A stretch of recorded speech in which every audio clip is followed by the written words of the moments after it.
program is brought to you by Newsworks in cooperation with the Eau Claire Area School Board. Well, since this is just a work session anyway, we're not taking any action. I'm not too worried about it. So fast. Speaking of the devil, I think you did the door there. Let's go ahead and call to order. Terry, will you confirm that we are in compliance with open meeting laws? We are. Thank you. And now that Phil's in, will you go ahead and call roll? Commissioner Bika? Yep. Commissioner Clements? Commissioner Johnson? Here. Commissioner Lyons? Here.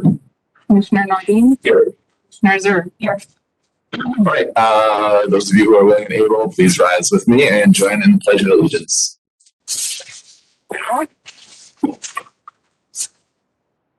pledge allegiance to the flag of the United States of America and to the republic for which it stands, one nation, under God, indivisible, with liberty and justice for all.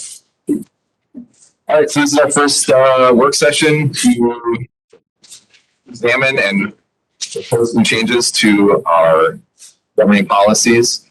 We've been keeping a list sort of since the get-go of items that have come up. I know a few people sent in a few items that she had been thinking about. So I tried to compile, and Lori worked on the agenda with me, try to compile all of those for tonight. We're going to get through as many as we can get through.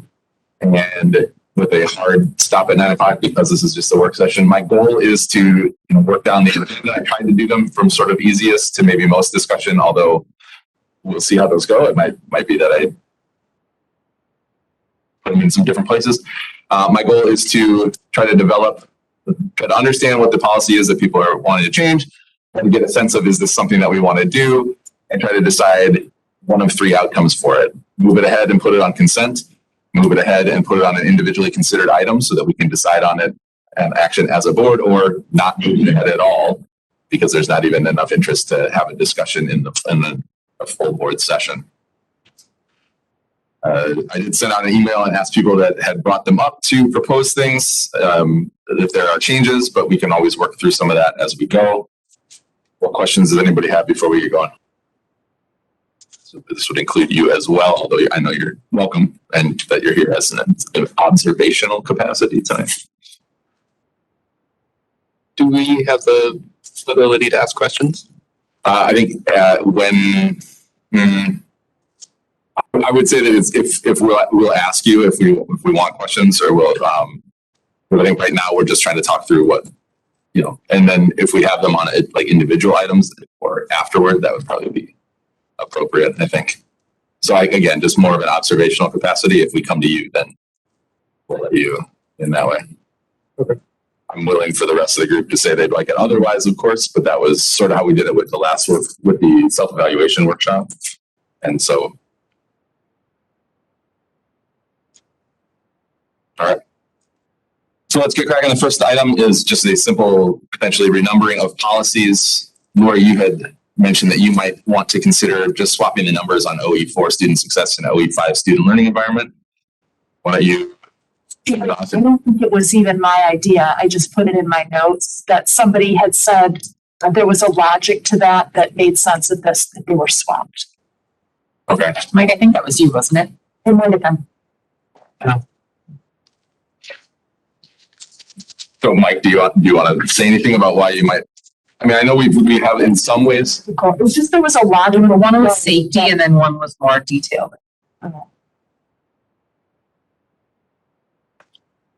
Yeah, I mean, It came up when we were doing those OEs that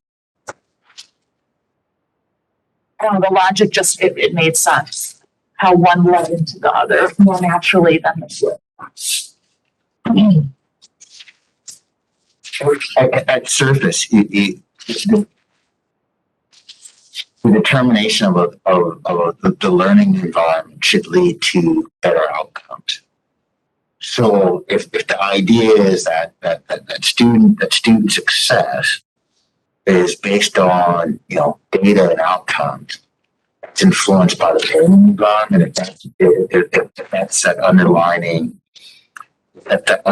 piece, I'm fine either way. I try to backtrack in terms of where we're in previous and other districts, was it aligned this way? But I would be fine either way.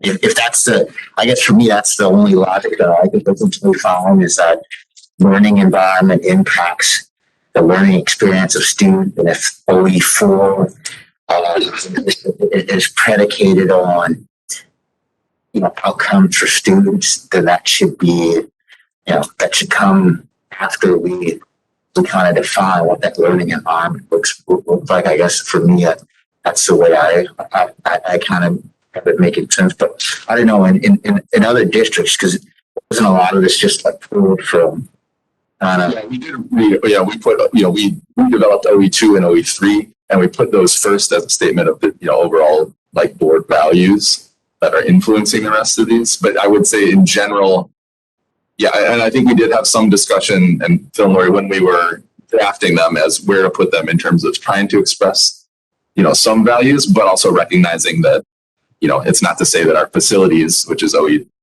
13, I think, is not important, but just putting the student part of it first. I wonder if we kept these. I don't remember. I didn't look up for tonight. I don't remember if. I think in general we sort of kept it in the order where it was until we started pushing things down for OE2 and 3. So I don't know if you look back and you saw where the. No, I could. I remember that was in one of those Google folders. Yeah. Right. Correct. Yeah. And I don't see it as critical one way or the other, really. I put this one first because I think it's either, there is the rationale saying the student learning environment should influence student success. So we'll put that one first. And there's another one to say that student success is first, and we do it by achieving all these other things, and so it's not critical to me one way or the other. I think maybe it came from, I had some questions about OE5. No. I don't see, I can't remember now. I had questions about OE4 that were very specific. And then, but they were better. It was in how the monitoring order went, where my questions, like, had I had the other one first, then I think I wouldn't have had the questions. You know what I mean? So I think it was just an order situation that I had asked. And then Mike was explaining to me, well, I look at this one as kind of like this, not necessarily like the obligations of us to provide, like here, kind of like safe, the definitions around what a safe learning environment is, and then the details about what we're doing in there, like what the outcomes of those environments are. We were like, it was the wrong way around. And so from a monitoring perspective, for me being new at this, right? Like now I know I probably wouldn't ask that again, because then I would understand that it goes into the next one. You know what I mean? Looking back at monitoring, we did 5 before we did 4. So we did monitor OE5 first. And a lot of that was based on, we started with like the Sun Prairie calendar, and where they were monitoring so it might not be called OE5, right? It might be a different OE number, but where they had student learning environment. And I think even on our calendar, I think student learning environment and discipline might have been what it was called, but where they had it is where I put it, and so I think we maybe moved one of the financial ones around because Abby said it makes more sense in a different place. But so we did monitor 5 before 4. You're talking about, it felt like they were for you, that they were monitored. That was probably where it came from. So in that, again, I don't think it's critical what number we have either one, but I think, we could consider that for the calendar, to sort of flip flop the 2 places. It looks like OE5 was November 1st and OE4 was December 20th. By the calendar. Anything that makes that hard to put one of them before the other? I think, and maybe it was the order in which we had done this. It kind of like to Dr. Johnson's point of it too. It seemed like when we go through these, you set up the environment first before there's the data or more data on the success. So that's why I think that's one of the reasons why, but. So I guess the monitoring order is more important than the numbering order, perhaps. So it just was an it was just my own, like not understanding exactly what we were going to be monitoring in those policies. Sure. Versus the other. Lori or Phil, anything that you want to add? So I guess the question is, do we feel like we want to switch these, or do we want to make a note that we want to consider the monitoring order? I mean, right now, if we're going by what you said, Mike, we do monitor student learning environment prior to student success.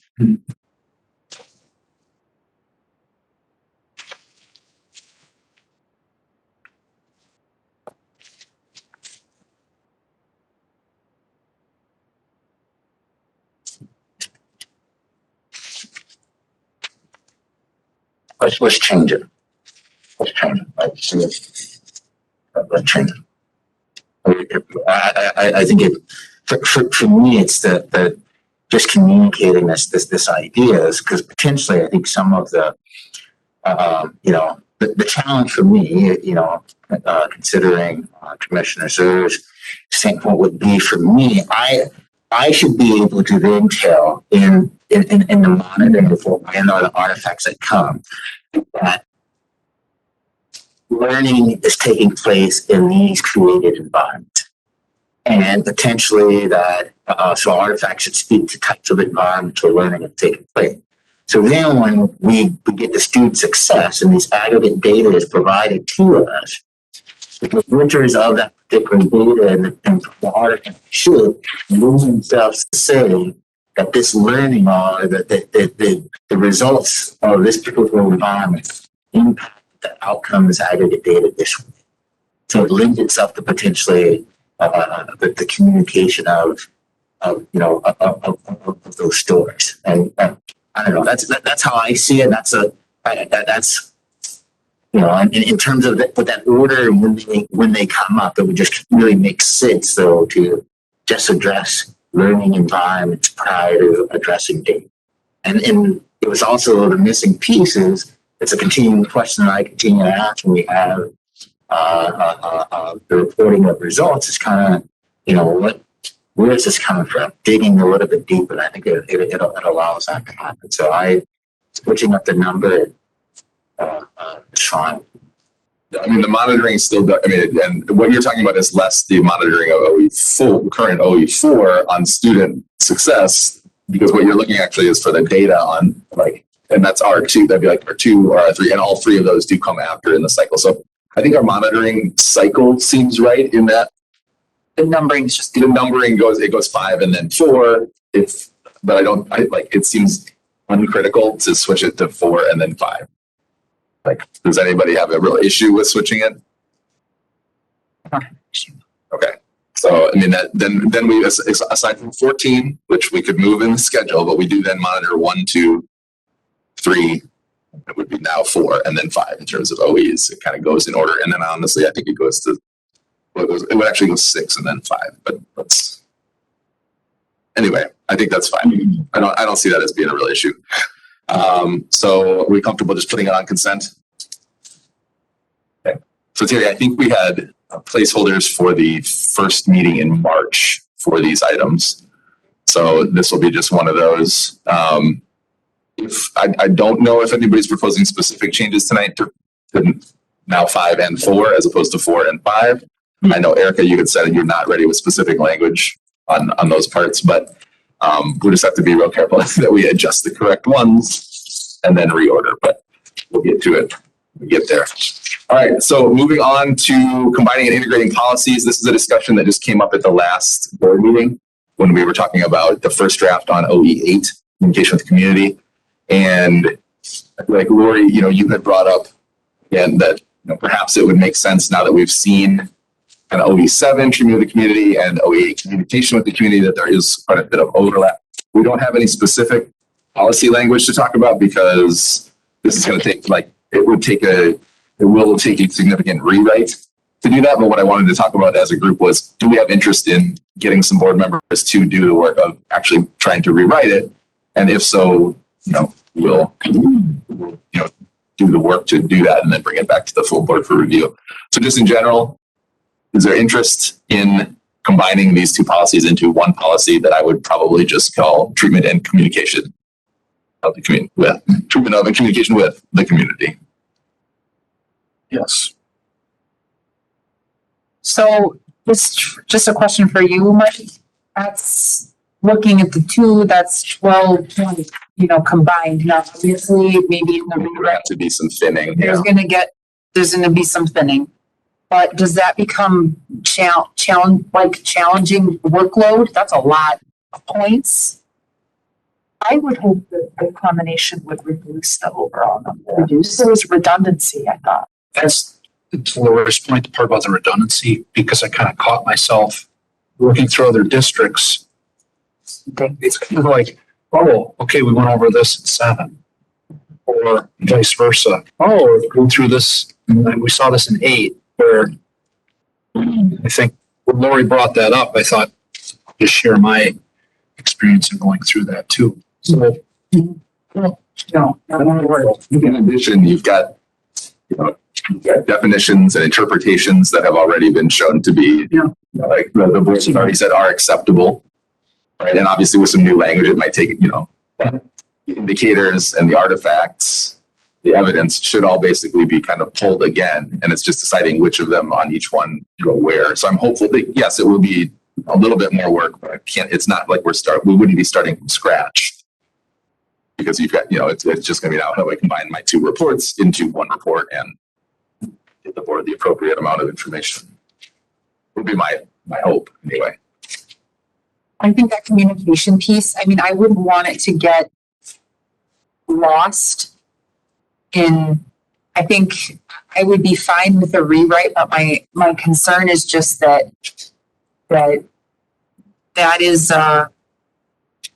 is something that we have needed to improve on the district and a board. And I just would not want that to get lost, the essence of that. I think having it pulled out and specifically monitored on its own is important. So I just wouldn't want it to, I just wouldn't want it to get lost in a bigger policy. That would be my only ask there. Volunteering to help draft it. No. I'm sure. Thank you for being straightforward. Yeah, they'll always be that community marketing. I don't think it'll lose any. But I would certainly, sorry, Lori. It won't lose strength in an integration. If anything, it might strengthen as. If it became relationship. Certainly we've got, an election and even with the results of election, a board reorganization, annual reorganization. So, but I would say from where I am as the board president right now, I would bring it forward as a kind of a 2-step process sort of anyway, like a first reading at a board meeting for the board to talk about it and then set up a vote, whether that be by consent or I would guess on a larger one, it would probably be individual, but so you would definitely get to see it anyway, beforehand, and we'd have a chance as a full board to talk about it. Again, that's how I would approach it as, bringing it forward, kind of that 2-step. I didn't mean to push. I will help. No, I appreciate that. I just knew it. I knew what I was doing when I asked you. That honestly could be though at the stage of we just see it as a board and you give feedback then and we take it back between the 2. and you don't need to be out there on your own. I think I wrote these originally, or I know I did the finance. Did I do the communication? I don't remember which of us was led and brought that back for the first draft.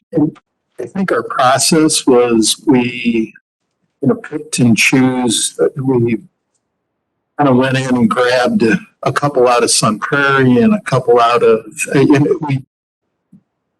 wasn't not a lot of rhyme or reason on how these were constructed originally. That's at least from where I was. I tried to take a look at redundant ones across operational expectations from all these different, and then combine it and bring it. Now that we've gotten into the actual nuts and bolts of what we're doing, I'm reading these and thinking, boy, I would have liked to have done some things really differently now that I'm seeing these in operation. And one of the things is that I think they have too many reports to give us, because for all of the bullet points that we put into these, I never really thought about the fact that there's a metric that needs to be addressed for each one of these bullet points that's underneath it. So I think that there are some that need to be combined, and there are some that I would have come back and asked you, is this that important? And what is it that we are measuring if we say something like this? And that communication where everything was qualitative or quantitative with like Facebook and stuff, I don't want it. But the qualitative nature of how the superintendent is engaging with the community is what that operational expectation is all about. But I don't know if it necessarily aligned with the bullet points that were underneath. Well, you haven't had a chance to say anything on this. How do you feel about it? Fine. You know, in the spirit of Coherent's government, it's about efficiency. And so for me, it's twofold, given that we have examples of what indicators would be, or we've agreed upon what indicators would be. In a rewriting, combining them, you know, it definitely doesn't need to be 12. It probably definitely doesn't need to be 10. It could be something small, but where I think where potentially you find that level of agreement of which ones to keep is the ones where Superintendent Johnson found himself repeating or potentially utilizing the same type of artifact, right? And because the piece for me, you know, I think in one of these work sessions, we will need to have a conversation. I'm not sure all of the indicators are essentially necessary, especially who the work falls on. And that's my primary concern. I don't think there should be more work placed on teachers and staff. If anything, it's placed on Superintendent Johnson and his executive team of gathering the existing information that's there. So that's all. I'm fine with the combination, but I just would request whatever that group is, and I'm not volunteering for any of this. That there is that piece where, because it's already in place, that we go back and see where the duplication of potential or the repetition of indicators or artifacts are there, and then kind of aligning those with that piece. And just I think for me, it's also the communication to the community as a whole. Why of making that distinction between treatment of and communication with, and you know, and that still has to be delineated, because I guess for me, the thing that I don't want to be lost when I look at treatment of, there is a qualitative perception piece to treatment versus communication. For the most part, you have quantifiable artifacts there, but for the treatment of, there's a perception. How you capture that, the effectiveness of that perception, given the wide array of opinions that exist in a particular community, it will continue to be a struggle. So as long as those are there, I'm fine with the combination of doing that. And unlike Commissioners there, I really mean, don't ask me to participate. So If you're all amenable to it, I will volunteer to participate in the rewriting policies. This is my nerd wheelhouse. But I would like at least one other volunteer to help. So maybe you and again, you know, so we'll dig into it and we'll move on from there. And we'll be in process. We'll have to, obviously we want to have it done well in enough time for the next year's monitoring cycle, but hopefully we can get it done a little earlier than that. So Laura, you and I can touch base at some point and figure out how do we want to get started on it, or that sort of thing. All right, let's move on to Abby's portion. We'll start with some of the deletion of language. There's 3 items that have been brought up for just deleting things. So we'll try to get Abby out of here. Abby had brought up a point in 11.2. OE 11.2. So it reads, use a competitive bidding and or quoting procedure for professional services in the amount of 5,000 or more, except for hiring limited term employees within the teaching and learning units. I think Abby has a That was a document. document that's going to come up to show what her proposal is. But Abby, if you want to just talk about why you brought this to our attention. Yep. The reason I brought it to the attention is that we do follow the procurement manual for our contracted services for teaching and learning. So when it says limited term employees, that would usually come through EduStaff, and that does follow our procurement manual. So rather than calling that out specifically, my proposal would be to just say except as indicated in the procurement manual, because there are some things that are exempt from purchase requirements if they have the documents. And so I thought this would make it a little bit more vague, since knowing we do include our limited term employees, which typically are our subs, in that competitive bidding process. I will say in writing this was one that we took language from other districts and put it in there. So I don't have any particular problem of just deleting, of it actually working with how the district handles it, because the change doesn't get away from the spirit of what we have in place there, as far as I see it. Phil? Why isn't this operational? Why isn't what operational? So, Use a competitive bidding?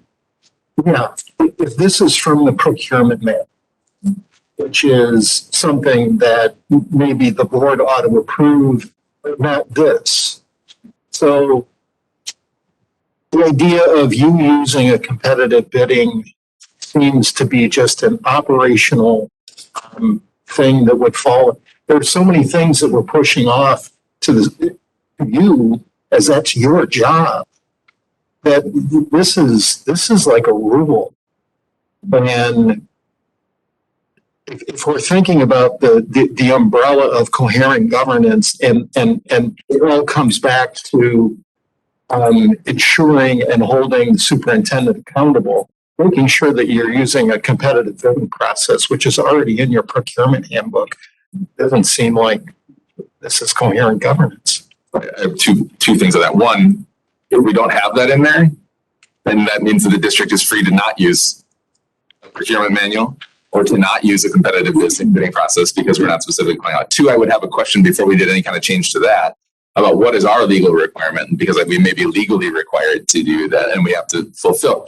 However, that I think we need to focus on just this policy wording for now, and we can bring this. That's why I started it off by saying the board maybe should be reviewing the procurement manual. Because if this is a part of the procurement manual, then it's like the employee handbook.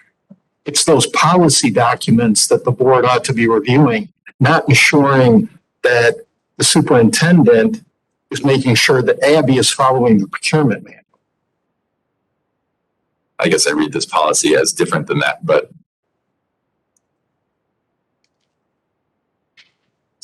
again, just to focus on the proposed language change for now. I think there's a better, we can cycle back around if we have time tonight, or we can put this in, we're about to see me suggest that you ought to remove approving changes to the employee handbook, and I'll talk about why. But, the same thing with the procurement manual, that is operational. If we have the requirement in there that it's, 5,000 or more, or we're exempt, or then that's fine. But that's our rule. And again, I think just to focus on what Abby is bringing, and if you want to have more conversation about it, let's get Terry to make a note and we'll bring that back around, because I think there's a reasonable conversation to have there. But just on this, does anybody have a problem with switching it from the language of Hiring of limited term employees with teaching and learning units? Thank you. To, as indicated in the procurement manual. That's fine, but they, as she just said, they have no choice though. That's state law. So I guess for me is that the procurement manual is that's available to the public, right? No, well, I've never had anybody ask for it. I mean, if somebody asked for it, we would certainly give it, but it's an internal document that we use. So I don't know that I would say it's not like on our district website or anything like that. I'm fine. It's as indicated in the procurement manual, I think that, I think being prepared, I think it needs a hyper polarizing time, Phil, to be able to pull language that people want to see and or is necessary. But it's fine. I'm fine with it. However, though, if you make the request to Terry, though, that potentially I think that the revisiting, because I guess to me, as I was just looking, like, why would this not be in that rule 672, the requisition procedure type? I think it might be It there. may well be. I can tell you without a doubt that that's in a version of that is in every single coherent governance policy set that we looked at. Now the values are different because I remember us going to Abby and saying, what's our current value? Here's the values from other districts. What's an appropriate value for us to go at? But not one district avoids putting that in. But let's bring it back and let's consider it. But for now, I'm good. We did discuss the value, but I asked to keep it at 5,000 because that's what federal funds are at, and I don't want to have confusion amongst our staff of what do I need to have, when it's two different amounts, it's hard for them to remember. So we just go with 5,000 total. So we should go higher than set up each other. I think some districts for sure had 10,000 on there. Oh, I'm sure. There's probably some that have 25. I know I can remember. I can't remember which one, but I know there was at least one that was 10,000, and ours was We were at right. And that was Phil said. Right. It should be higher, but Abby said this is that way we have one standard across all of our funding streams, and that way it's simpler. So, Terry, I saw you typing there. I'm sure you read. So, consideration of, I guess, the overall thing is whether to delete. What was it, OE 11.2 on the basis of just allowing it to be in the rules or something like that. I don't know. But yeah, we probably need to have a chance to prepare and think about it, but we can definitely come back. And maybe we can circle around a little bit tonight, but I don't, just judging it's, 7:30 already, we've got a bunch left. So, consent? Or you feel okay if it's on consent? Okay. Thank you, Abby. Thank you. Next up is BSR 5, Superintendent Accountability. Lori, you've suggested to eliminate 5.6A. Do you, Actually, when we were working on these originally drafting, this was something that I had put in a note. I did not want included from the get-go, but then it got in there and it was just an oversight. So Friday, a summary of the data derived during the year to go into the superintendent's evaluation.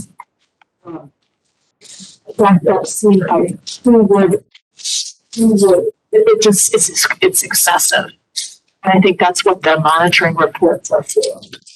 We don't have to write an additional summary of all the data derived during the year. I can't even think of what that would be or who would write that. in one sense, we'll almost already have it because we'll have the kind of calendar, like the front page of that summary is the ongoing 3 to 5 year compliant with exceptions, making progress with et cetera. So we have a small set of that. We have, of course, then all the monitoring reports are already ready that are the summary of those data. So That's my hope that you'll think that. As the person who had to do the writing of it this year, I'm happy to have You it. did not do this. Right. Yeah. I'm happy to have it be that I wasn't in could still be in compliance because we wrote the summary and we talked about what we need on the summary at the end. Who's the audience for that? The superintendent's summary evaluation is a public document currently. WASB advocates for it to be private based on their. Why would that be necessary? What? Right. Well, who is that for? I mean, who in theory, what is that for? Good question. Is it supposed to be the summary of everything we learned this year for the public? Is that the idea of it? The board is writing its summary evaluation for the superintendent. It just happens to be a public document. So the audience of the evaluation is presumably the superintendent and the board. To be able to, the board, the superintendent then knows this is how the board felt about your performance over the year. This is, how you performed based on the OEs, and the board to say, this is how we felt. And, what are our next steps when we get to things like, contract renewal or. It seems it's redundant to B and C, to be honest.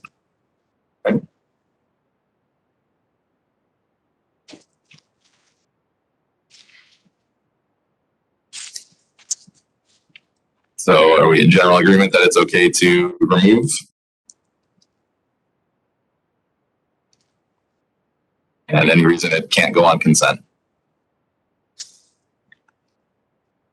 Okay, let's move on to personnel administration. It is OE6. We've already had some confusion on what it's currently 12 OE612. The superintendent may not, without board approval, make changes to the employee handbook. When we're talking about things that are, what that basically gives us the power to do it causes confusion to have that in there, because what our job is, our commitment is to not stand in the way of operational decisions, which the handbook lays out the operations of the district for the employees. What we've had so far is discussion about whether or not we like the policies that are in there. Those are operational policies. And what this is really doing is saying, do we feel that the communication to the employees has it been adequately communicated? So my view is that this has just caused more confusion, and it leads us to dabbling in operations as opposed to just confirming whether or not the administration is communicating those things, the operational decisions, to the staff. So I would recommend that we remove that. Yeah, I really disagree. The employment handbook is really like a contract with all of the employment policies contained in it. And as a board, we're set to oversee policy. So all of the things that are in there, we should be looking. We have a copy of the employee handbook. So, there's so many things that are in there, like the employee, the contractual calendar. It's all policy based. It's operational, in my view. It's not. The things that we are legally required to approve, we will approve. But what it's done every time it's come up is we've gone into what we think should be done about an operational decision. Removing this language stops us from doing that. Our commitment is to set our policy here and focus on this policy. And within the operations, within the operational expectations that we have, currently 14 OEs, soon to be 13 OEs, we'll renumber all the accordingly, I guess, once we I'm going to guess we would be the only school district that does it this way. Not certain that's the case, but I'd have to look. I have to agree with Phil. I'm not sure. I think that, first of all, I take issue with the idea that we are never to say that we want to have our fingers in operations, because we are allowed to decide where we want to have a little bit closer view. Now, I don't think that we should be micromanaging or telling Mike what to put in the employee handbook. But I think that it contributes so much to the culture of our district that it's too important for us not to know when that changes. Now, I think that the argument could be made when it comes up, what is our responsibility when that's brought to us? But to say that we would not be notified other than through monitoring, as you say, I would worry that it could slide too far under the radar. And I don't know. I just don't think, I think I would like it to stay.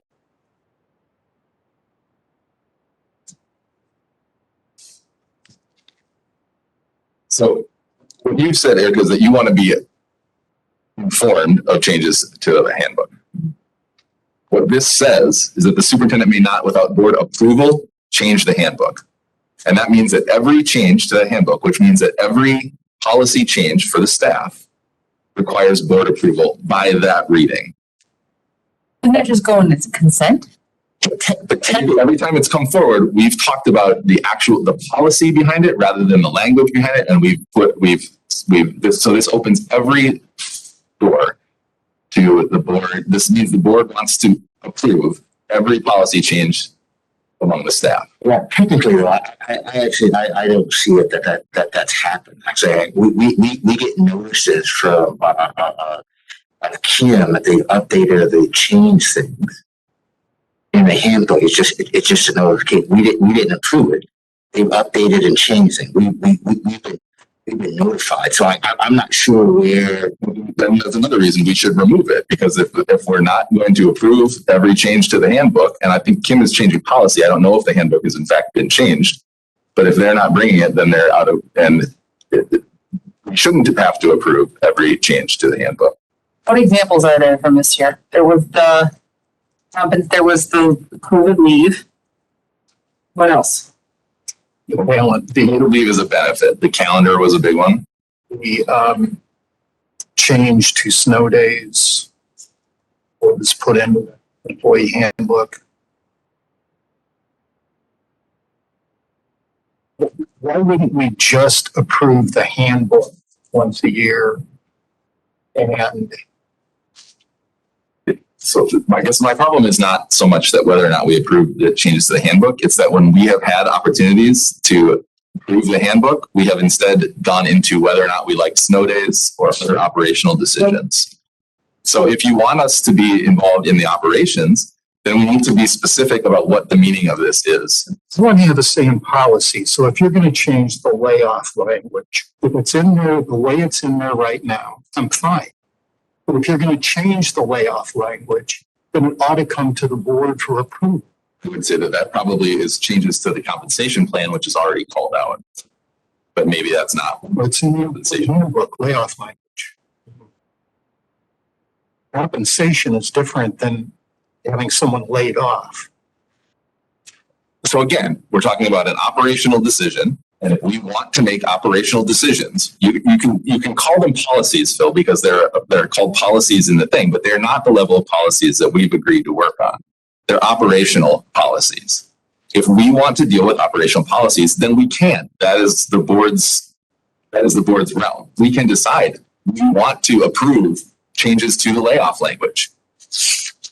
My argument is those are operational decisions that we shouldn't be working on. If they are, we need to be more specific, because right now, just saying a handbook opens it to every single operational policy, because we don't have an understanding as a board as to what does it mean when we approve the handbook. Does it mean we get into every policy, or does it mean that we just approve the changes in the language? But see, I guess where for me the argument's falling apart though. For me, it's this idea, but then when you say we pull it out, it's no longer there. But then you're saying that we also, if we question something that's brought to our attention, technically then, because it's no longer there, we can't actually address it. And the comments from, I think the comments from Phil, the comments from Erica, it's this idea that there is this piece. I have to, for me, I would have to just hear, I would have to hear it already communicated where is the accountability that an employee handbook works both for administrators and also works for the staff that it's supposed to serve. And where in our existing policies do we make up for that? Where do we make up for it? So, what operational policies do you want to make sure that we approve? That's what we need to decide. And because right now, the way I read it with the handbook is it's every operational policy that impacts the staff. And that's what I want to avoid. It is not that I don't think that we should have the ability to comment or hold accountable certain policies, but I think we should be selective rather than an omnibus statement, which right now it reads as. Or it reads as, we just approve the language because they're all operational. And all we say is, we feel like this explains what you're doing adequately, which is sort of meaningless. And that's what we're worried about, the ability of the administration to communicate effectively how the policies, how their level of policies are laid out. And I would argue, one, that it's actually always fair to be somewhat weary of kind of the delivery of kind of how administrators, that's always fine. I guess the second piece, the removal of it, to move from obvious to nothing, I guess I'm not seeing kind of where is that opportunity to then address concerns, and because I can't see that, I guess for me, I'm on the side of I'm on the side of actually keeping the language in there. I think I think what you're saying, Tim, is a worthwhile thing for us to self-monitor over the next certain amount of time. Because I think you're right. And the reason why I asked to pull the calendar was because I had a question about whether it was something we needed to decide. And if we do need to decide it because it's right here, if this is the piece of the policy that actually makes us have to consider the calendar, then does this mean that we then need to discuss the actual days off on the calendar? Or does this simply mean we're making a change and we're letting you know, and my responsibility is not to go into simply that you're doing your due diligence to let us know.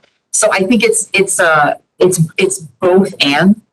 What you're saying is true, but there's also, I can see both sides of the coin of like, maybe we do need to do better about going into the weeds on operational things that we don't really understand the ramifications of. At the same time, we have clearly made a commitment here in with OEs that we want to keep on top of what is affecting our staff and from a culture standpoint. I think that was really important. In the last couple of years, is the board getting a handle on that? And so I'm just I'm not comfortable pulling it out right now, but I think what you're saying does deserve our attention in meetings. That makes sense. Oh, I'm not really sure where I stand, but I'll ask you a couple of questions. When you look at the 1 through 11 on this OE, because I'm trying to imagine, and I can see, my experience is the current board and the current superintendent, and I think things are working really pretty well overall. But I can picture a different board where people are really getting into that handbook, and I can picture a different superintendent where things are added into that handbook and feel like, what is this? So I'm wondering on 1 through 11, I mean, the fears that we might have about changes to an employee handbook, like number 1, and all of those core values, or 11, if something went wrong, could you assess it on those? I mean, or could we, so when I look at number 1, I almost think it's bogus in a way, so like, like you had to put it in there, what I'm saying? But what if it was real? Everything about 1 was real. Would it capture a concern that, could you think of something that would get into a handbook that could be addressed there? Or is 11 big enough that it could sweep up anything that could compromise a handbook? I really don't know. Because I get what you're saying. You don't want I get what you're saying. And then contrary to that is 12 is an exercise in word, like it is an exercise in board effectiveness. Not getting into the policies and all that. You know, I don't know. An alternate would, instead of removing it, would be to move it above and reword. So rather than the superintendent may not without board approval, the superintendent, like you can just put the superintendent will annually share changes to the employee handbook. That comes the indicator is, here are the changes that will allow the board to be informed of them and give you a place in the monitoring report to say, I have a real problem with this. I realize this might be an operational decision, so it may be outside of our realm, but I want to make sure that I register an issue. And, as Lori said, I also think it then violates potentially, a 6-1, if you're talking, maybe Erica, you would feel like the feedback that you got from the community regarding MLK Day might fall under the core value of, equity or diversity or whatever. And you could bring it up there. So since we have to have 4 votes to push anything forward, and it seems clear to me that we don't have 4 votes for just eliminating it. And we don't have to move forward on anything, but as Lori, you were talking, I mean, if the concern is, and I don't disagree with you that it is worth monitoring, how is the district communicating with the staff, because that has been an issue in the past. And Lori and Phil, one of the things when we did the organizational, these policy drafts, we tried really hard to keep as much stuff out of the superintendent may not and frame it positively. So that would be another way to think of it is, if what we really want is to know what all the changes are in the handbook, that could be a requirement that it's provided to us, but we don't have to approve everything. It would still give an outlet to bring it up in the monitoring report and say, these are really troubling. Then it would give us the lever I'm just working through all this, so I'm not, then it would also give us the lever. Let's maybe say that they've done something that we feel is egregious, that we feel is unreasonable, that we feel has harmed the staff, or it didn't make that document work in the two-way way that you're envisioning, Mark. Well, then we can say, and I, as a board member, feel that this is unacceptable and not reasonable, that we can't accept it. I want to change this policy to delineate this particular issue in the handbook to board approval. And then you can work the process the other way. And so then you're just pulling out the individual pieces that you feel are most important for the board of the operations part. That would be one way to go. So again, that was a long thing because I was kind of working it out in my head. That's another alternative to just removal, because I hear from the concerns that you all are bringing up with potentially not seeing the handbook changes. So, I think that's that's a good point that you make. I think it's a great idea, and in theory, actually, that works. For me, and this is my continuous hang up with coherence governance, and then the whole idea about the annual piece is annually staff would have had to deal with a policy in this handbook that did not move. And so for me, and this is the overall issue that I have with coherent governance, is how does it allow us to, because this is the frustration with the community, how does it allow us to be both proactive, forward-thinking in our policy, but also reactive and timely when major concerns come up? And for me, what's continuously, I cannot get, it's that timeliness and reactive piece. And for me, things that impact staff that were not properly vetted, and I know we're assuming worse of the worst. Everything can just go completely uphill. Superintendent Johnson versus Magic Wand, and everything's like great. But the reality is, Superintendent Johnson will not always be here. The collective as this group will not always be here, and so that's that piece of my concern where, in theory, if we were forward thinking in our approach to the policy, Tim's suggestion works, move it up, but it's still on an annual basis, though. Yeah, I just kind of I'm struggling. So I think of that employee handbook as a contract.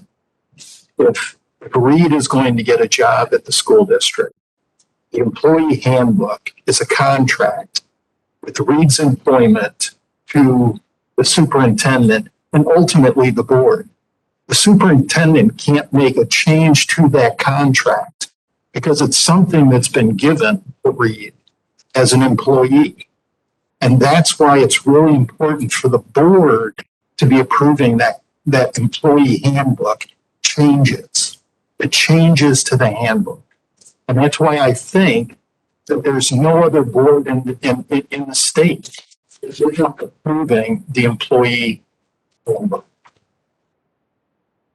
But this is an interpretation in my other world.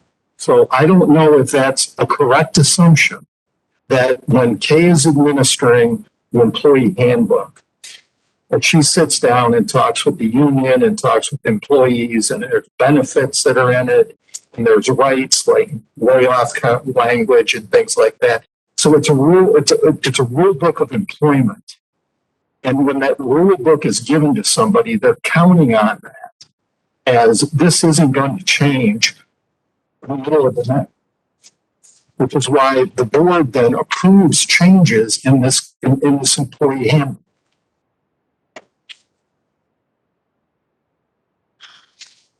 I think that what Lori said, I was thinking it as well. I think one of the benefits of coherent governance is that we can create a system that lasts no matter who sits in these chairs, at least some period of time. But it would take, monumental effort to overhaul it to the extent of undermining it. And I think that when we give little windows into where can we control, and right now you're right, that reactive piece, but that reactive piece could be controlled by any interests that sit in this room. And I think that that's the thing that that concerns me. It's volatile. It's more volatile than perhaps what we will want to have our fingers in the employee handbook. I don't mind, Tim, what you suggested of moving it up, but I do agree. And I'm thinking back on that COVID termination language that was like 1 day. Remember that? What was it? Something with 1 day. And how vehemently we said, no, absolutely not. And how long would the staff have had to have lived with that until we changed the policy so that we could then go in, what would that process have looked like? And so I want both and I don't know how to get it. Because I do want to protect, so we're not able to just fiddle with it however we want. But at the same time, we can have that reactive piece. So notification without overreaction. I don't know how we get it. I think there's good arguments on either side of this. So I don't know. So just to fill in the blanks. So Sun Prairie, OE personnel, superintendent may not retaliate against any employee for initiating a legitimate complaint or concern, change the employee benefit and compensation framework. Racine, superintendent may not make changes to the employee handbook or addenda this is without board approval, make changes to employee economic benefits. Fairfax has a giant, these are the ones that we use in drafting. Fairfax has a giant thing that's human resources. So they have no things that are outlined as specifically the superintendent may not. For Fairfax, DeForest, the superintendent may not change his or her own compensation, promise or employee guaranteed employment, which cannot be terminated without notice, retaliate against any employee for a legitimate complaint. Chippewa Falls has nothing that is outlined as the superintendent may not, which leads me to believe that their superintendent could change their salary. And Aspen's, at least as of when I pulled this down, I'll get to you in a second, Reed, develop a law. They don't have any. We asked them whether or not they approved the employee. It may or may not be in there, but I'm just saying in terms of the actual policy that's there, that's what they have. Read. So what I've gathered the concern is holding the superintendent accountable without micromanaging. So the thought is, why not have the superintendent inform the board of changes at the beginning of a board meeting or further down in the agenda with the expectation that changes are automatically approved unless a board member pulls it out for discussion, where there'll be discussion and then ultimately a vote to approve or deny. So just on consent. Yeah, but I think that suggestion though gets back to, I think the original reason why we're wanting to remove the language, because it still provides actually individuals, quote unquote, to pick and choose. And maybe that's the point, you know. And I forgot about the one that you brought up, Commissioner. That was an automatic non-starter for me, because like how you go from 30 to 1 was just unbelievable to me. I remember talking to Quorum about that when that first came up. You originally had 30 days, or how was it, 3 weeks or 15 weeks or 15 days or something like that. So I forgot about that. I think what we've communicated, because we have a lot more stuff over here, I believe this one just deserves some more thought and communication, and I think it should be brought back to a workshop, because I think Tara provided us some input on kind of the calendar thing, via email, in terms of how other school districts did the calendar, and I was fine with kind of what we were seeing. I think So there was every version of it. yeah. It was, we don't approve it to we approve it and pull it out and talk about everything. Yeah, so, but it's to that point where it really is, the challenge once again is, in theory, this is supposed to be universally kind of working, right? This should not be an issue, but we're impacted by the collection of the individuals that are on the committee, right? I'm pretty sure what would happen if we didn't have it on here, and I'm pretty sure for the districts that don't have it on there, the employee handbook or whatever, it's approved, and then all breaks loose with staff, and then the school board, regardless if it's in there or not, the school board will address the issue, regardless if that's under their purview. I'm pretty sure that happens. Yeah, I'm pretty sure that happens. So, and I'm pretty sure it would happen. It would happen here. We would not be in compliance. But right now, I'm just not. I'm not comfortable. I could potentially hearing more and seeing a scenario. The suggestion that you made in terms of moving it to like up. Yeah, I could potentially go there. I just need to see. I need to see a scenario. But right now, for me, I'm just kind of like I'm not as is. So it's kind of I'm just, I think we have 2 weeks. We have 3 weeks. I mean, so if the interest of the board was to try to at least consider moving, reframing it, I could certainly come up with some policy language that we could put on an individual item to move it to the positive side. We don't have to act on it necessarily, but we could consider it at a board meeting together and then, vote and go one way or another. We don't have to necessarily wait, because I think this is a small enough, to make that change, to move it up and to reword, I think is an easy enough task, because I think we have a sense of, what some of the issues are, and then we could still discuss it and we could, vote yes or no on it. Or, honestly, if it was no, we could also vote to table it, but, there's options. So I think with 3 weeks to go, if it's really, if that is an interest, I could probably come up with some draft language. We could talk about it on that night. That's Sean. So, I'm fine with that. I think for me, when I see the language and then potentially try to think about it through a scenario, more likely I'm probably going to be a no or a table. So but yeah, I didn't come up with something and just put it there and have it on for discussion. That's fine too. It's an attempt to move forward, right? So I think, but yeah, to have it, I guess for me, where I'm just not, I'm really the uncomfortable piece is not to have the mention of an employee handbook. I completely let go. Like I'm just not there at all. And so, but I think moving that up. Yeah, I hear what you're saying. Like my concern was just about that it opens us up to putting, when we have it for board approval, it opens us up to every single thing. It's not that in operations is now subject to board approval. I'm like, that's not a concern to move it up. I want to see those changes too. Like, how often is the handbook adjusted? I feel like it's really only adjusted once a year. But maybe I'm wrong. Yeah, I think that's correct. I wouldn't, then again, a non-COVID year, I would assume just once a year. So can you do me a favor and help develop this? Can you confirm with Kay, or even just have Kay send me a message and copy you on it for how often is the handbook adjusted? And I can model the wording to something like, the board will be informed at the next by the next board meeting of each change to the handbook.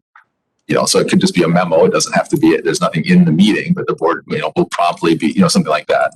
So that if you're interested in, if something egregious happens, Markwell, how do we respond? Well, you'll be a bit at least informed. And if you're getting all that feedback, then it can be something that can be pulled out, Although I'm not sure in practice, like to Reed's point, and I was talking about it, that I don't know that version is actually different than the current. I think it's going to function in the same. Well, if it's not on the agenda though, then it has to be brought up differently. Like we're not going to have, I wouldn't envision it being on every agenda when there's a change made, just that the board is informed about it. If the board then has a problem, they're going to have to put it on the agenda. And you're right. But there's always the concern of if the administration or the district does something egregious, the board has to be able to act on it. So, I mean, that's how we are with every single thing. Our commitment is supposed to be, even if I don't like the decision, if it falls within reasonable, I'm committed to allowing them the freedom to do that. But when it becomes unreasonable is when we have to bring it up at a meeting, say, I need this to be on an agenda, or send it to the president and vice president, say, this has to be on an agenda. I feel it's unreasonable. Then it has to go on the agenda, and then we talk about it. So I wouldn't envision putting it as in the board agenda as each memo comes out as something to just have as an information, but just a piece of information. This is how we want function. So it still puts the onus on the board to say this is unreasonable and go through its own process. And yeah, then it requires the board to live by its governing commitment.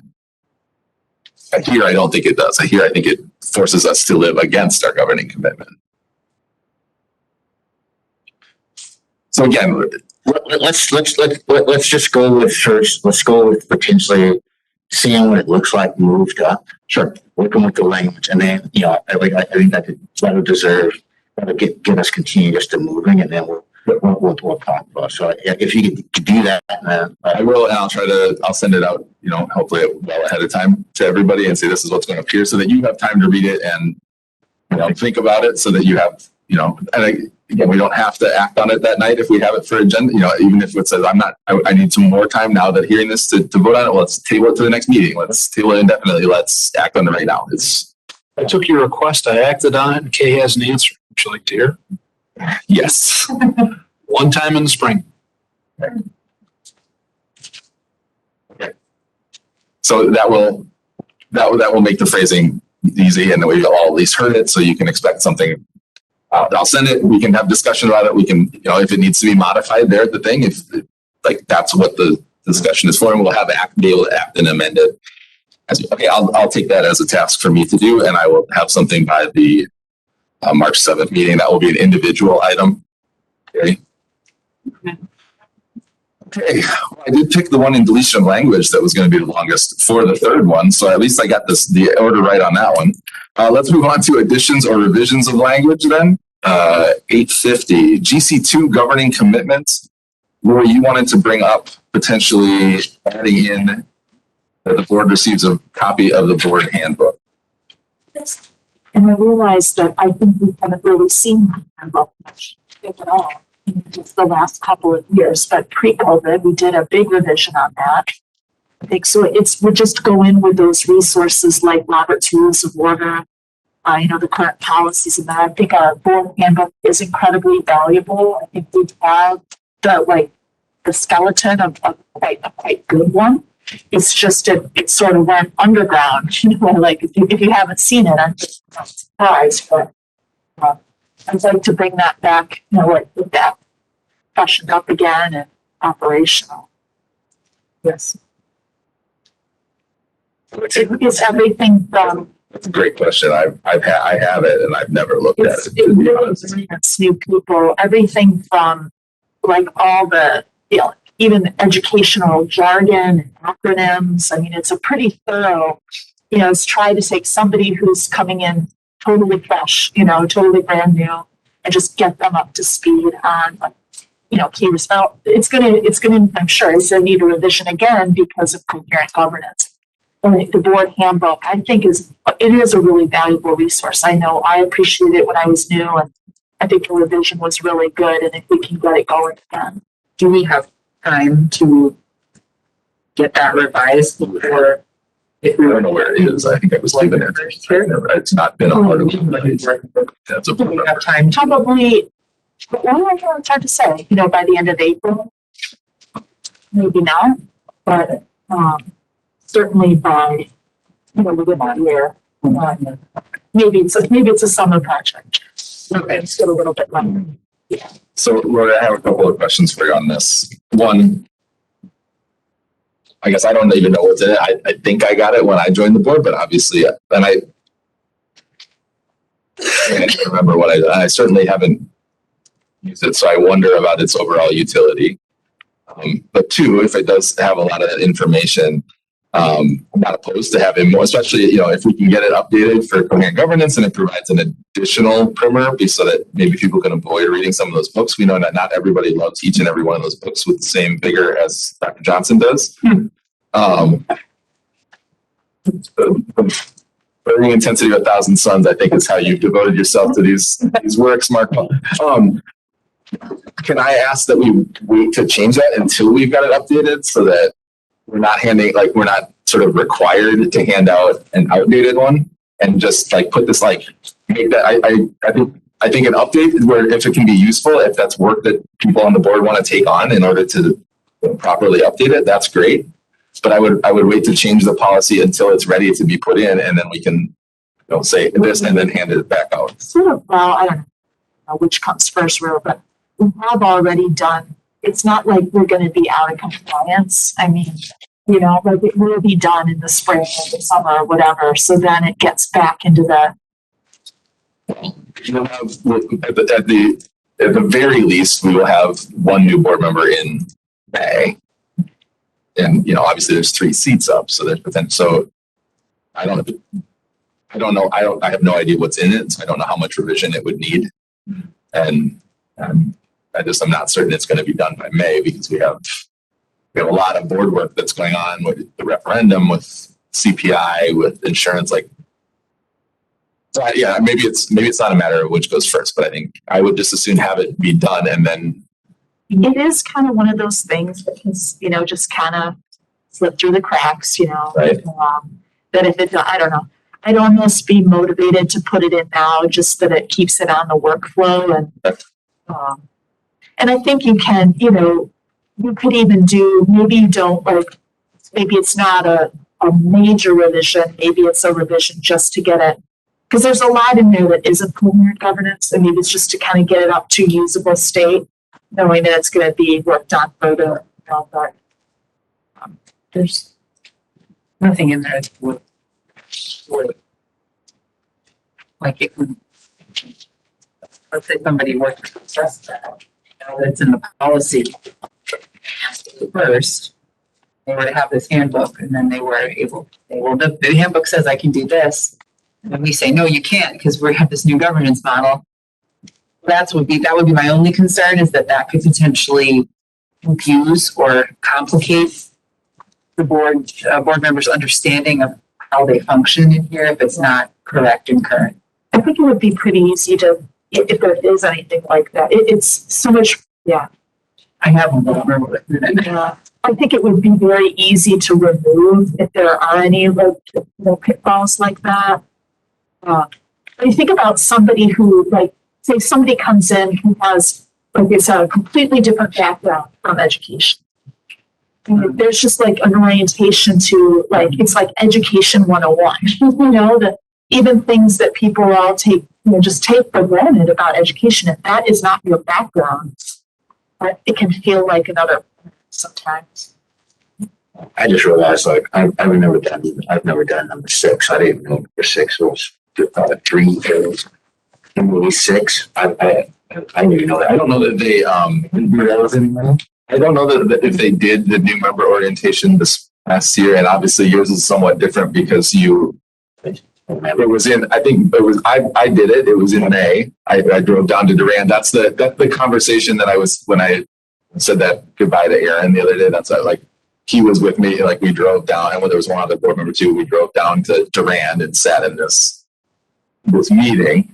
I think for sure. And then, so especially the two of you being appointed outside, like after that would have happened for the year, then by the time that it comes around the next year, when you're 11 months into it or 10 months into it. And so maybe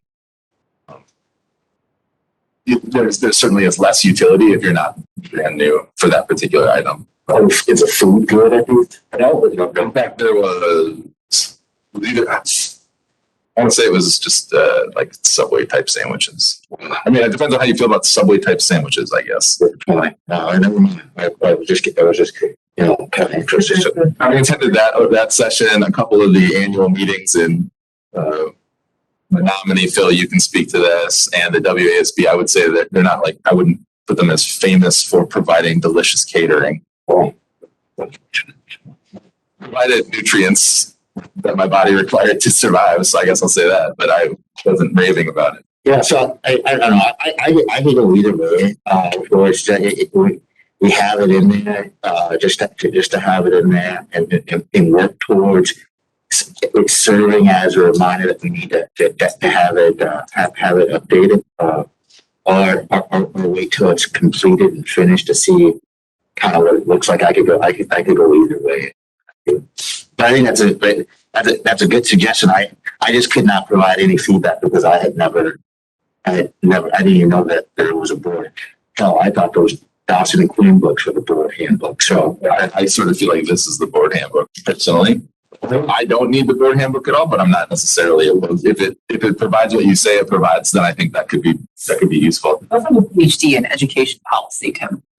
Yes, I sometimes it is hard for me to separate like my plane, like I've been swimming in it for 20 years from everybody else's. So that's why I say I wasn't sure what was in it because it has not been a big part of it. I think even the first year I was on the board when I think, Phil, you joined later that year, but I don't remember it being referenced or talked about, it was in our and then at COVID and we were developing the Coherent governance, we didn't talk about it. So if it has what you say, I think you're right. That sounds like a great resource potentially to add in. I still do think we should have it in place, and then we can even know once it's done without a note for let's put it on the consent agenda.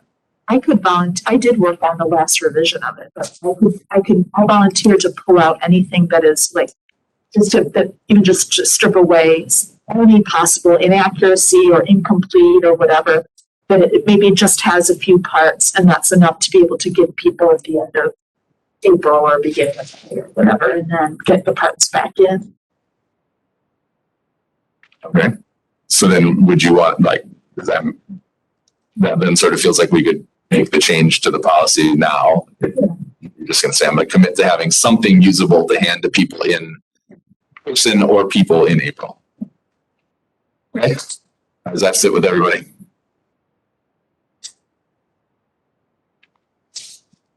Might just be the acronyms. Well, I think, for a lot of people, for people who are not used to it, I think education, I think it should be at the source of acronyms, right? Almost like the healthcare field. You're supposed to know certain language. there's shared acronyms among that, and I don't know, and business, Technology classes. business and finance aspects that, I'm not really, I'm, For education people, I'm sure the acronyms come in helpful because, I don't like few states. Yeah, you come from New Jersey to Wisconsin, nothing is called the same thing, Minnesota. You gotta learn I make them up. So, yeah. You could potentially get away with it. No one would. I'm really concerned about the district's ABY policy relating to. If you look at that, Fill out enough. yeah, we get to that. Right. I think that's the big percent. So Backup career was in a mechanic, wasn't it? All right, so are we good with this? We'll put it on consent. Okay, Lori. Lori, I'm very kind. All right. Next is GC 11, cost of governance. Terry, if you want to put that up on the board. I do like change. Yeah, I want the changes there. There you go, and just blow that up there. It's just in GC2. Right now, the policy just says an annual stipend for each board member in accordance with district policy. And I think since the board controls the financial things anyway, I think we should move the numbers that are in district policy up to here, right? So there's one tiny change that I made there in terms of the number. I personally feel like the board salaries ought to be doubled across the board. I did not make that change because I don't want to argue through that particular issue tonight. But I do think it should just be in our policy what the amount is that the board stipends are. So that is the current number. So an annual stipend for each board member, rather than just saying in accordance with district policy, we just own it and say that it is right now, $2,000. An annual stipend for the board president of $2,500. Again, that's exactly what it is right now and has been, in fact, for 20 years. I believe 2002 or 2001 was the year that it was last updated. The in-district car allowance of $30 per month. That's, again, also right in the policy. And a childcare stipend. This is the change that I think I would like to argue for from the district. Right now it says of $20 per month upon member request. Just based on, what my kids get paid babysitting, $20 a month does not get you really like babysitter coverage even for 4 hours of meeting. And obviously this month we're going to have 10 hours of meeting. So doubling that from 20 to 40, again, it's on member requests for, many of us have older kids. So it's not an issue anymore, but Erica has an elementary schooler. Marquette, is your daughter still in elementary school as well? Unfortunately, she is not in the 6th grade. Unfortunately, yeah. So, but I mean, so it's something, but for people that are coming in that are serving with younger kids, I don't think that $20 a month is too scandalous to offer for those members that want it to help, with some childcare needs. So that's the one change. If we didn't want to do that change, it does just say $20 a month, so we could just change it back.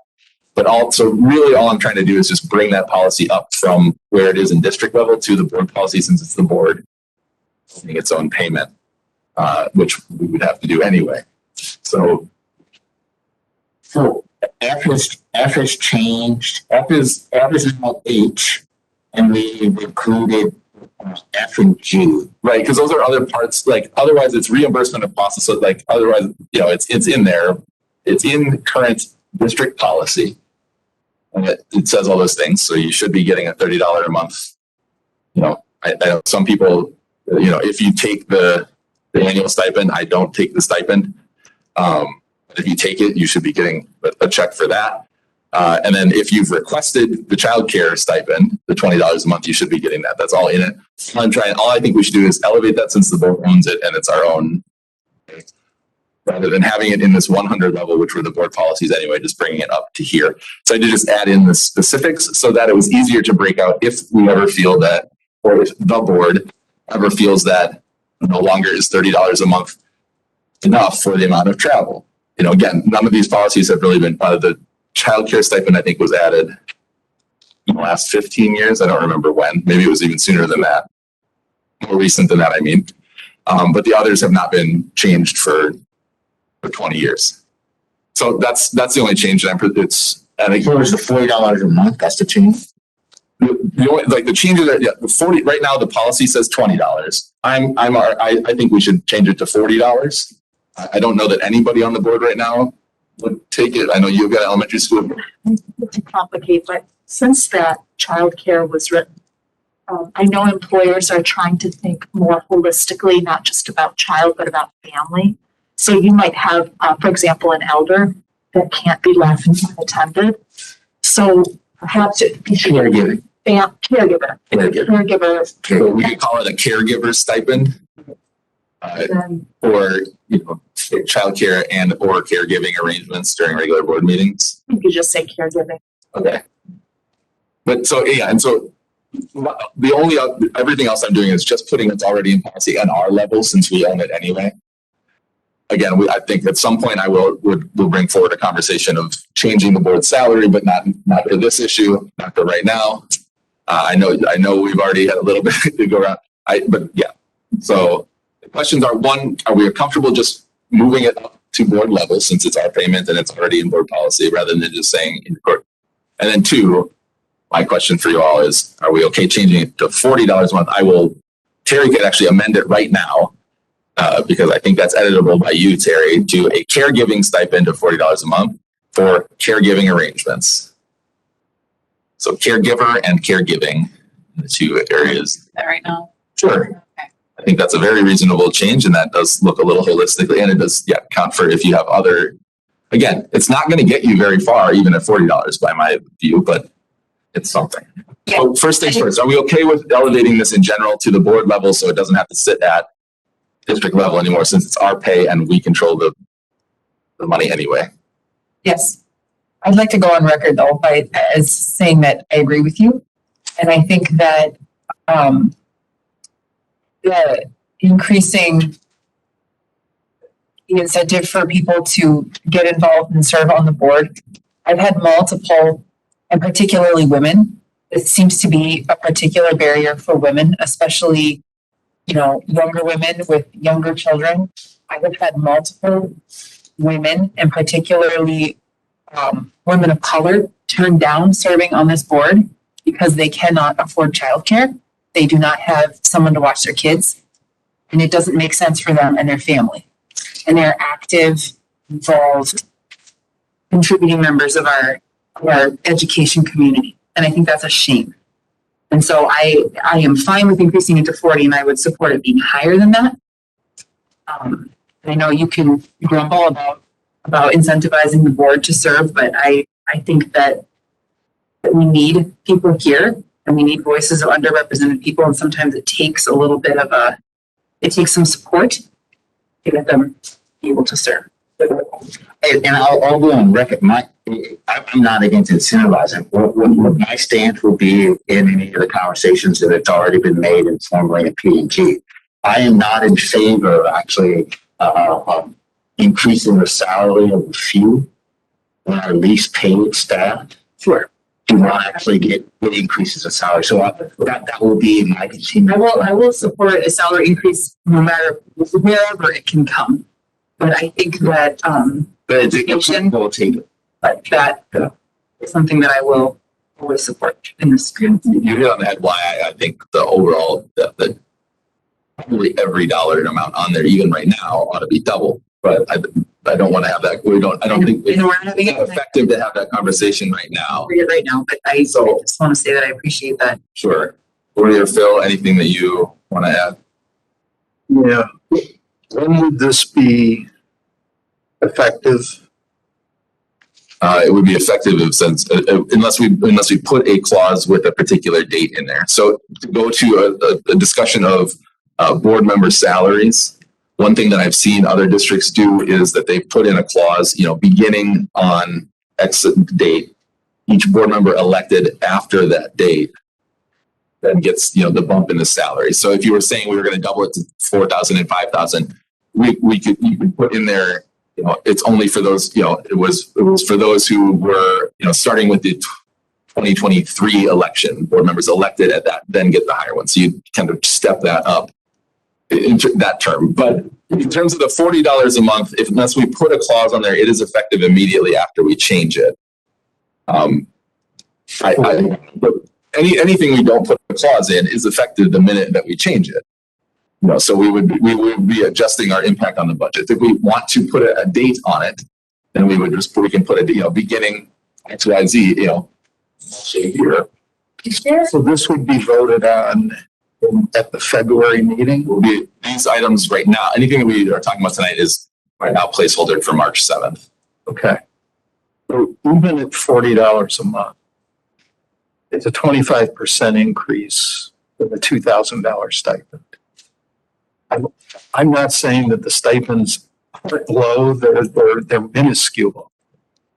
I'm just sensitive to the timing of this. And, It's one, I mean, if you take it, one, it's on request, and if you take it, it's 20, like, I mean, if you're really looking at it, you got 360, you're at 2360.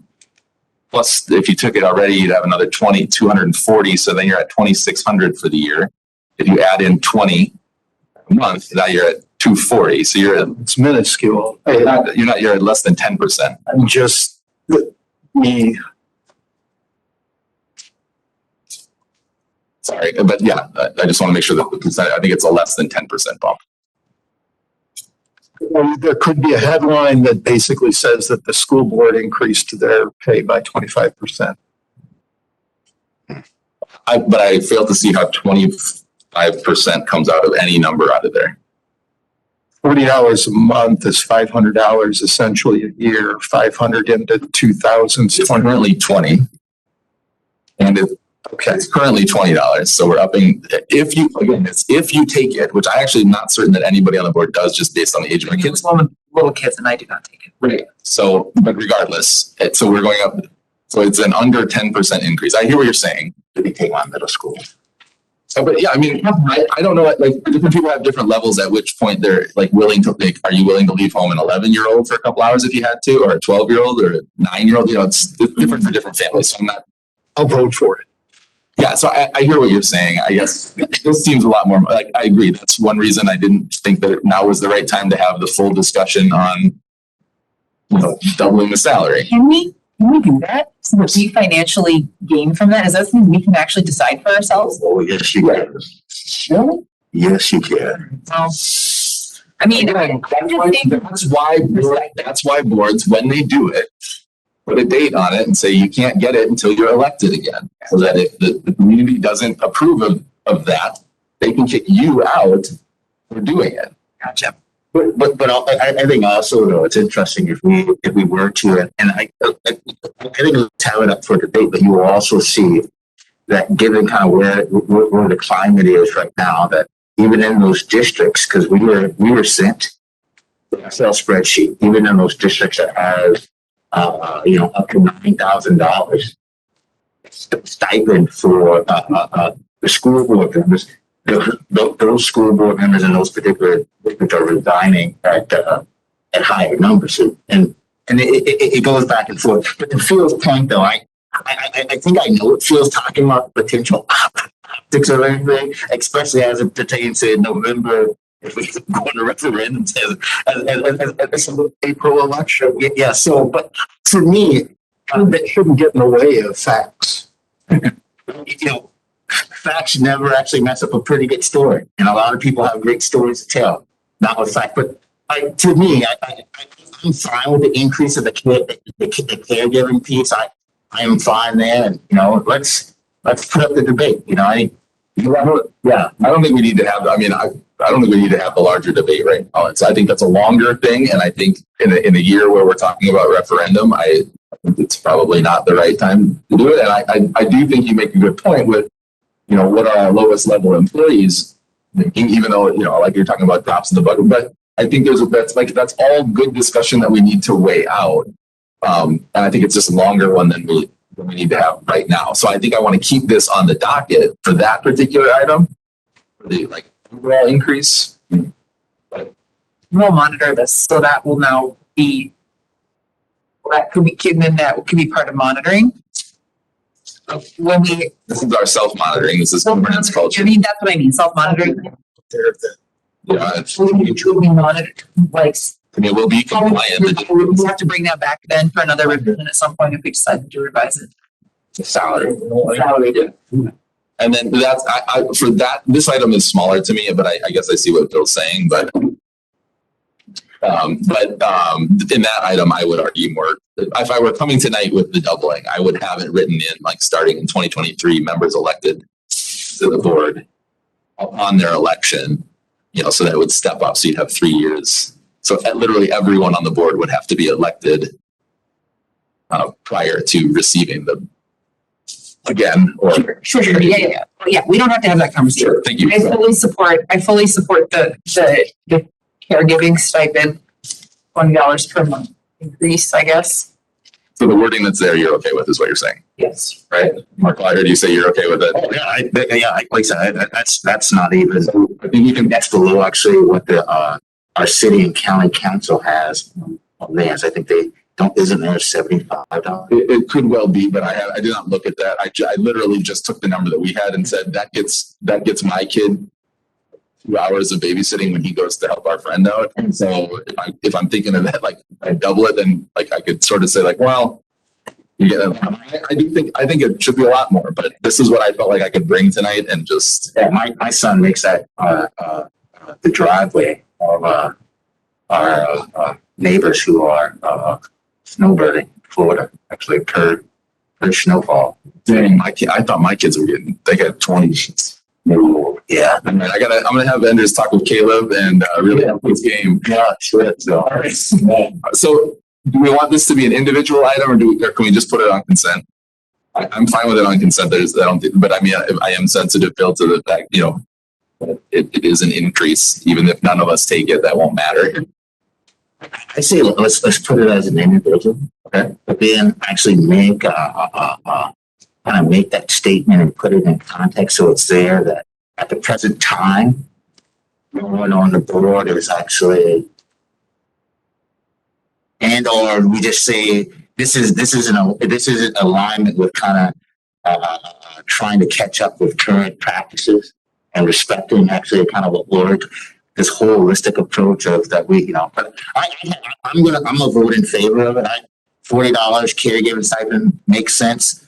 I'm fine with that. So when having a number there and maybe based upon what Erica said, maybe when people see that number, they're like, you do all of that for this. Yeah, maybe. I mean, it is there for people to look at. People aren't going to look at the policies too much in general when it comes up.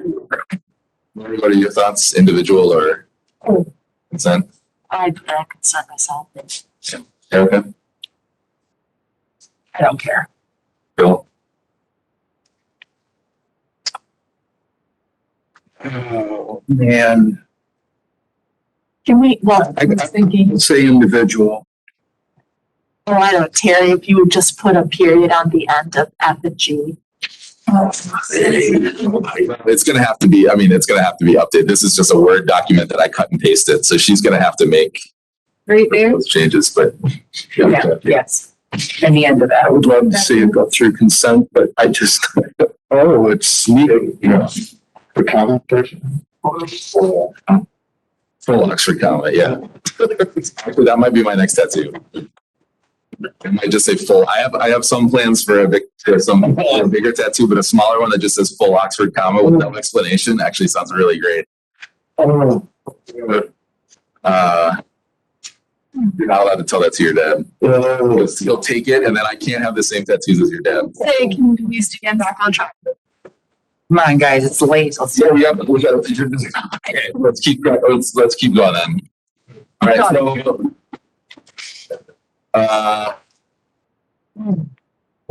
Terry, please make a note at the next agenda setting on the 28th for this to come up about where we want to put it.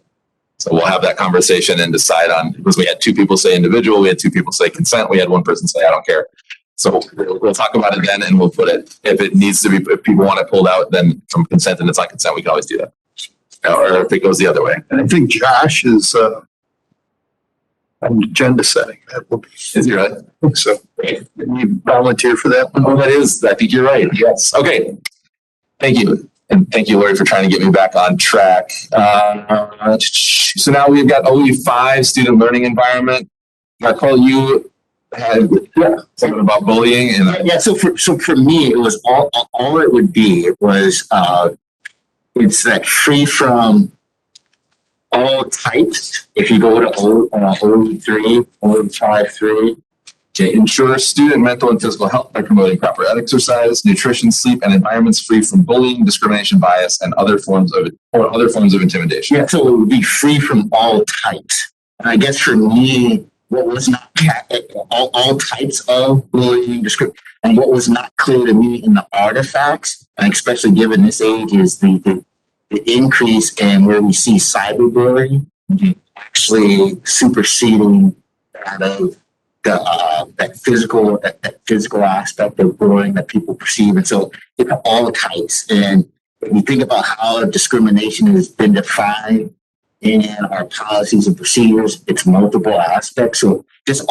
for me, it was just a point. Maybe it's straightforward it's all types, but I think when I was looking at it, that was really what I wanted to see, that like all types of bullying, discrimination, bias, and other forms of intimidation. But it's really that bullying piece with the power of cyberbullying and social media, and then the various categories that we have using that federal definition of discrimination. So it's all types, and so all types of so from all types of that's inclusive, that we're potentially including it. It was interesting. I did a look ahead, and DPI even says that they don't necessarily have a clear indicator of cyberbullying, so they make reference on their site to a national kind of like cyberbullying resource tool and everything like that. So we at our institution, we have I think an international expert, Dr. Patrick, who has done extensive work on cyberbullying, especially during the adolescent years. And so that's all I want to do. So it just makes it seem like our policy is we're in tune, that this encompasses a wide array of things, and we're not limiting ourselves potentially, or maybe that's just inferred without adding all types of. So I feel like No downside. I feel like it's implied by just saying bullying, but I think for the lay reader or for a new person coming in, if we just say all types, it just really clarifies it. All types of. So I mean, adding 3 words to add like a real firm, like yes, we're not like not any specific types. I don't see anything wrong. I don't see any downside to that. Erica? Yes. Consent? Right. Okay. So Terry, you need to make that change, I think, because I don't literally have. Okay. Next up, Erica, you said you wanted to. I know you said you didn't have any particular wording changes tonight necessarily, to me at least, but.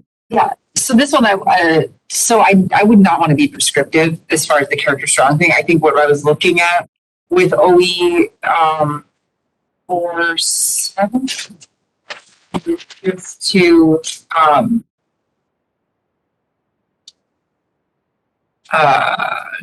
no, that was the best. Sorry, I'm looking at the wrong one.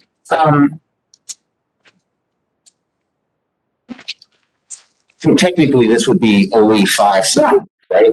Yes. It is, yes, yeah. Yeah. But So we were talking about it under the guise of OE 5, and so that's why it's there for 4 and 5. I think, well, for 5, you were talking about it under 5, but I think in that meeting I suggested, and that was in the notes, that it might fall under 4.7 because a new and innovative program practice, carefully monitoring and evaluating the effectiveness of all such programs and practices. So I'm not saying that you said it should go under 4.7. I'm saying that's where I would see it. That's what I had said in the meeting, that I could see it falling there, because you had been talking about just monitoring the character strong, we're having good fidelity, that we're doing things. But I think what I wanted was stronger language regarding social emotional learning and how we would, like specifically call that out, ergo monitor it. So I'm not sure where specifically that fits, but I think maybe it actually even falls under 5.3. I don't see, but there was the conversation. Ensuring mental and physical health. Right. But so I don't know. I was specifically wanting to call out social emotional so that remained something that we would see repeated. But I don't know where that proposed. I should have made a note for myself because I'm not sure exactly where I proposed sticking that in. I wanted that, but maybe that's just something I need to go back and think about again. But I did not think it fell under 4.7. Okay. So then it sounds like we need to that we need a note in there and for you to figure out where you'd like Figure to out where I put it and then bring it forward. that, I would never want to put like specific curriculum in our policy, Sure. but just that social emotional. So I can kind of look back and if there's something specifically that I think where it fits, I'll let you guys. I didn't. You want to weird yourself out, just go back and listen to yourself. Full. How tired was I? How much coffee had I had? It's not just bad. That's just really bad. So, but I can go on to the 4.7. So I do think that this does fall to the next one. Yeah, consider strengthening language around diversity of learning. Yeah, so that, my question at the board meeting, so I don't really have a policy or like a change proposal, but I guess my question for you guys is we have statutory requirement as it pertains to our charter programs. Like we used to look at the McKinley Charter and the Montessori Charter specifically, and now we have, and we used to consider leap zones, we used to monitor leap zones in some sort of kind of like tertiary way, like they came to us at some point. And now we have the dual language immersion program, which I've never even heard about as a board member. It exists in the district, but I don't ever see anything about it. And so here we have this beautiful policy, but no actual, there's no meat on the bones there, and nor does it address our actual statutory requirement. So I'm wondering if there needs to be some sort of bullet there. If we need to call out specific things that we are going to be looking at specifically. And if that's required, I guess that was kind of my question is, do we have to? Because I think I will miss hearing from, I will miss that. But maybe I just need to get over it. I'm fine with that. So I don't know. I don't know if that's just a question I wanted to ask you guys. I know everyone's going to say no more words, like words in there. You want attention to specific environments, or you want intentions to environments that have been intentionally created for certain types of learners. Everything that you described, that's potentially an alternative, like it's sort of an alternative way of educating our students. Actually, a couple of the examples Erica mentioned have been on kind of my question list of like what now with coherent governance.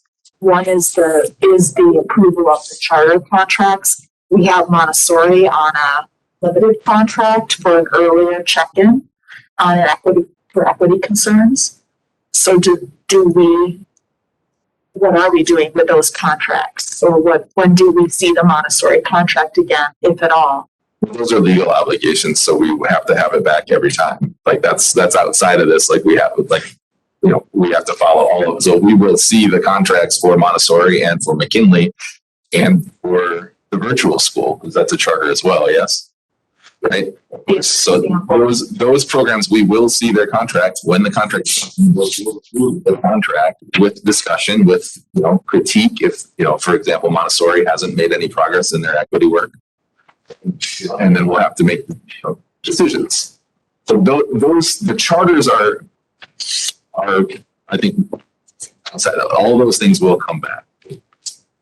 Contract will come back. Erica might be asking for more annual reports or monitoring, or something that does fall under 4.7 in the monitoring and evaluating the effectiveness. But in terms of the contract issues, the contracts will come back to us. It will be an individual that is reserved for board action, and it will be Montessori charter contract. And the other example was the dual immersion, that the board's intention at launching that program is that there would eventually be expansion.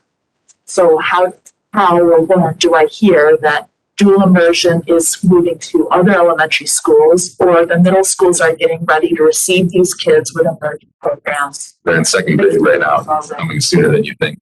Right. So that's a kind of a gap for me. And I had that same question. I brought it up to Mike over dinner in Milwaukee. That was something that had been on my mind as well. So you're not thinking the same thing.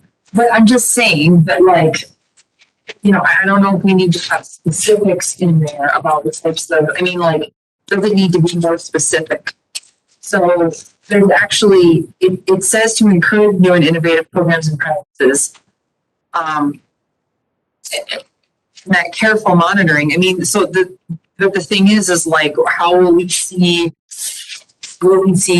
monitoring of the zone? Will we know about how the Arctic zone, is that something that because we have a policy here that we want to merge it and then monitor. We do to ask for it in the evidence and artifacts when it comes through As an indicator. as an indicator. So these are the types of things that the board is interested in. But I did that and then we're here. So I'm trying to figure out how, do we need to add something? Cause that was kind of the point is, do there need to be specifics in order to get what we need? So in the re-examination of these, when these reports come through and the indicator, instead of actually holding the vote, we're telling actually Superintendent Johnson, this is a miss. And potentially either adding to, which I say no, but asking Superintendent Johnson and his team, take away some of these and put this, and this on there. And as indicated. That's meaningful for you, that potentially would be meaningful actually for a community to be able to see. And that's really, that goes back to the piece, like we will have to, you know, we allow the Superintendent Johnson and his team to provide indicators that they feel, they interpret, meet the expectations or the monitoring report expectations. But then for us, are there a component that we could do without? Yeah, and And in the event that they aren't there, the board has two options. And the board can say, multiple options, but the two clearest ones to me are the board amends the report. If it doesn't agree, if you feel, well, I don't think you're compliant because I haven't seen these things, we can accept the report and just mark it as not compliant with that particular issue. The other thing the board can do is say, I asked for these last year to come forward. I didn't see them again this year. Therefore, the report is not ready. Take it back and bring it back when we have those things so that we can fairly judge. And the board can act together to say, we're not going to accept it at this time. We require these things. Bring it back. Overall, our indicators. I think my view is keeping the policy as broad as possible gives enough flexibility for individual things that, because things may change. Over time, different programs will come and go potentially, or right. Yeah. But I think, but that's where the board is going to have to do its job and say, okay, year one, we saw this. We said this is what we have to know where we are. I asked for these things. It didn't come back. Therefore, it's not acceptable right now. And either mark it, either just take the report and say you're missing this, or we're holding you. It's got to be fixed, or we're not accepting this report until it's fixed now. And then the board acts, of course, together and makes that decision. Sure. Okay. So we don't need to enumerate any specific things in the district that we want to see. This time, I would say we maybe don't, but I think we need to have it in mind for the next time that comes up. Because if the administration were to continually fail to provide the issues that we need, then the board should enumerate specifically, we have to have these things and you're not doing it. Now we're making it part of your. I'm just concerned because we won't see that now for, a year. And so that would be, I would not have seen, I will be in year 2.5. I will have never seen information about dual language immersion at that point. So, that's just where we're at. So I don't know, but does that mean that I could, regardless of how the board, whether it's, okay, we wait till next year or you provide it now, provide a memo of the couple things you asked too. That would be awesome. It sounds like Erica might like that in general. Yeah. So stuff. Yeah. Sure.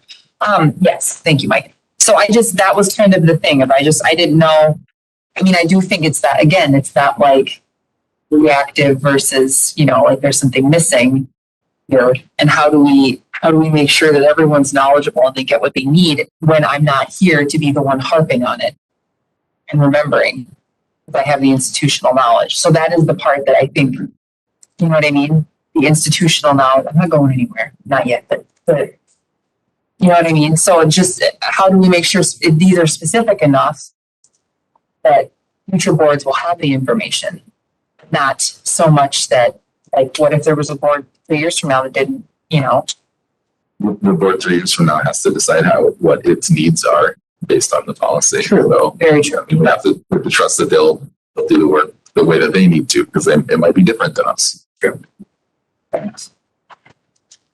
So no immediate changes right now, but it's potentially that request in remote form from Superintendent Johnson. But then the next go around, as it relates to articulating indicators and results that we potentially, as I said, swap out some for those pieces that are. I definitely think one of our challenges as a board over the next set of monitoring reports is going back through and saying not only like what are pieces that I actually realize I need, but how much of this can I do without that doesn't actually add to my. I'm thankful that in many ways, Mike, the administration has erred on the side of giving us more, because that helps us to know, like, well, we've got everything. Now we can do the job of helping to cut back and making sure, like, what are the actual essential pieces that we really need in order to feel that we can monitor appropriately.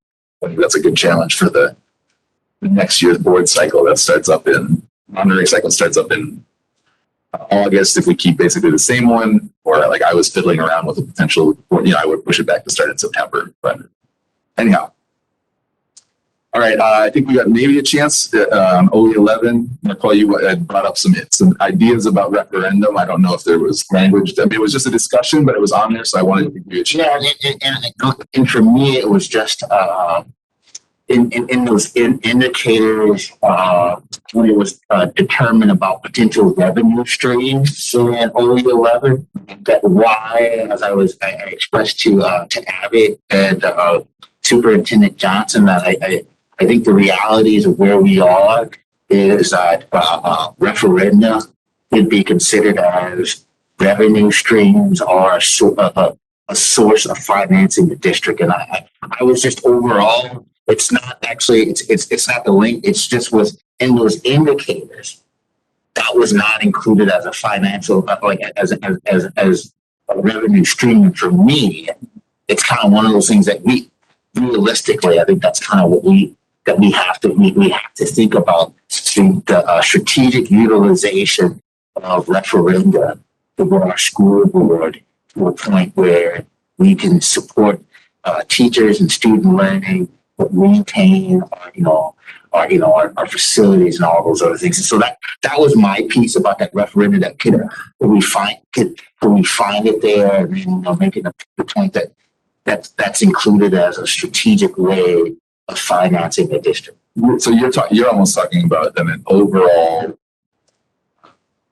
philosophy or strategy of the district on using referenda rather than just, like we wait until, like we've done, like, in 2016 and like we're doing now, sort of we waited until it's mission critical to do it rather and strategically that's not a way to actually get us to move forward. You wait till things are seriously bad. And but you're not talking just philosophically, you're talking a 5-year. To include continuously. Yeah, that's a philosophy that informs action. Your budget projections out. Yeah, that's how. So because when Abby includes in those presentations, she also includes the different funding streams. Yes. So an additional funding stream should be, the referenda should also be in those available funding streams for us to be able to move forward. Yeah, speculative future referendum, you're saying, right? Yeah. And consider like maybe we already know 5 years from now what we're going to plan to.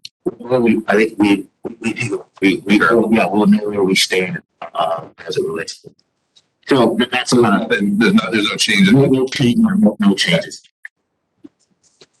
All right. Well, we did have 3 items that Lori had from like current district policy. 2 of them that are currently sitting in our like the district level of board stuff, and then one that deals with student reps. But we're at 9 o'clock, so I do want to respect the time that we're putting in so many hours. So we'll keep those on and we'll move them to the front for the next time, or we'll work on making sure those come forward again. So anything else last minute?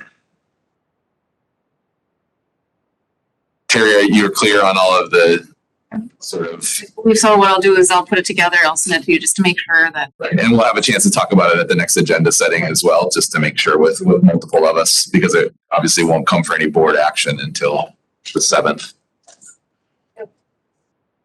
Okay, then can I get a motion to adjourn? So moved. All in favor, aye? Aye, we're adjourned, thank you.